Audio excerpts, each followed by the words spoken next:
چلو کچھ عرض کرتے ہیں، یعنی ہم بھی فرض کرتے ہیں کہ گل اگر گلشن میں کھل جائے، یعنی خوشبو بکھر جائے، دل یوں ہی سنبھل جائے، دیوانہ بن کے تڑپ جائے، یعنی مقتل میں بچ جائے، اور آنکھیں دور کسی نگری میں ہو پھر بھی گلشن کو ہی دیکھتی ہوں، یعنی جادو بکھیرتی ہوں اور دل آواز دیتا ہو، سخنور کی فریاد سنتا ہو، کہیں سبز پتوں پر جب شبنم کی نمی آئے تو آنکھوں کی نمی بن کر وہ گالوں پر بکھر جائے۔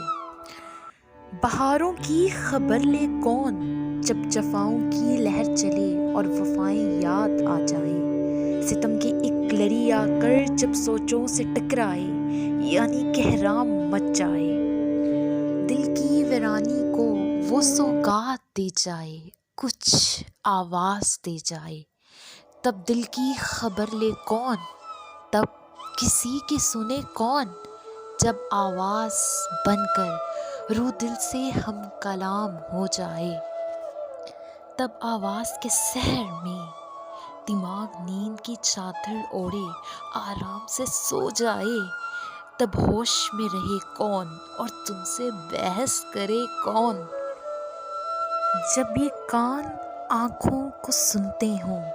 اور لفظوں کی رمز راتوں کو پروتے ہوں، تب یوں ہی کہیں بیٹھے